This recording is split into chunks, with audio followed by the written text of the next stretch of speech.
யோபு அதிகாரம் 9. கடவுளது நீதியின் மேன்மை. யோபு அதற்கு உரைத்த பதில்: உண்மையில் இது இவ்வாறு என்று அறிவேன். ஆனால் மனிதர் இறைவன் முன் நேர்மையாயிருப்பதெப்படி? ஒருவர் அவருடன் வழக்காட விரும்பினால் 1000-ல் ஒன்றுக்கேனும் அம்மனிதரால் பதிலளிக்க முடியுமா? இறைவன் உள்ளத்தில் ஞானமுள்ளவர், ஆற்றலில் வல்லவர். அவருக்கு எதிராய் தம்மை கடினப்படுத்தி வளமுடன் வாழ்ந்தவர் யார்? அவர் மலைகளை அகற்றுவார், அவை அதை அறியா. அவர் சீற்றத்தில் அவைகளை தலைகீழாக்குவார். அசைப்பார் அவர் நிலத்தை அதனிடத்தினின்று, அதிரும் அதனுடைய தூண்கள். அவர் கட்டளையிடுவார், கதிரவன் தோன்றான். அவர் மறைத்திடுவார் விண்மீன்களை. தாமே தனியாய் வாளை விரித்தவர், ஆழியின் முதுகை மிதித்து நடந்தவர். வடமீன் குழுவையும் மிருச சிரீடத்தையும் கார்த்திகை விண்மீன்களையும் தென்திசை விண்மீன் குழுக்களையும் அமைத்தவர் அவரே. உணர்ந்திட இயலா பெருஞ்செயல்களையும் கணக்கிட முடியா அரும் செயல்களையும் ஆற்றினர் அவரே. இதோ என் அருகே அவர் கடந்து செல்கையில் நான் பார்க்க முடியவில்லை, நழுவிச் செல்கையில் நான் உணர முடியவில்லை. இதோ அவர் பறிப்பாரானால் அவரை மறிப்பார் யார்? யாது செய்கின்றீர் என அவரை கேட்பார் யார்?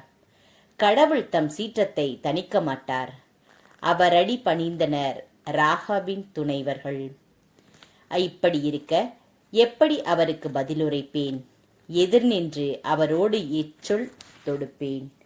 நான் நேர்மையாயிருந்தாலும் அவருக்கு பதிலுரைக்க இயலேன். என் நீதிபதியிடம் நான் இரக்கத்தையே கெஞ்சுவேன். நான் கூப்பிட அவர் பதிலுரைப்பினும் என் வேண்டுதலுக்கு அவர் செவி கொடுப்பார் என்று நம்புவதற்கில்லை. புயலினால் என்னை நொறுக்குவார், காரணமின்றி என் காயங்களை பெருக்குவார். அவர் என்னை மூச்சிழுக்கவும் விடாது, கசப்பினால் என்னை நிரப்புகின்றார். வலிமையில் அவருக்கு நிகர் அவரே. அவர் மேல் வழக்கு தொடுப்பவர் யார்? நான் நேர்மையாக இருந்தாலும் என் வாயே என்னை குற்றவாளியாக்கும். நான் குற்றமற்றவனாக இருந்தாலும் மாறுபட்டவனாக அது என்னை தீர்ப்பிடும். குற்றமற்றவன் நான், என்னை பற்றி கவலை இல்லை. என் வாழ்க்கையையே வெறுக்கிறேன். எல்லாம் ஒன்றுதான். எனவேதான் சொல்கிறேன், அவர் நல்லாரையும் பொல்லாரையும் ஒருங்கே அளிக்கின்றார். பேரிடர் சாவை திடீரென தரும்போது அவர் மாசற்றவரின் நெருக்கடி கண்டு நகைப்பார். வையகம் கொடியோர் கையில் கொடுக்கப்படுகின்றது. அதன் நீதிபதிகளின் கண்களை அவர் கட்டுகின்றார். அவரே என்று வேறு யார் இதை செய்வார்? ஓடுபவரை விட விரைந்து செல்கின்றன என் வாழ்நாள்கள். அவை பறந்து செல்கின்றன, நன்மையொன்றும் அவை காண்பதில்லை. நாணற் படகு போல அவை விரைந்தோடும், இறைமேல் பாயும் ஒரு கழுதை போல் ஆகும். நான் துயர் மறப்பேன், முகமலர்ச்சி கொள்வேன், புன்முறுவல் பூப்பேன் என புகழ்வேனாயினும் என் இடுக்கண் கண்டு நடுக்கமுறுகின்றேன். ஏனெனில் அவர் என்னை குற்றமற்றவனாய் கொள்ளார் என அறிவேன். நான் தான் குற்றவாளி எனில் வீணே ஏன் நான் போராட வேண்டும்?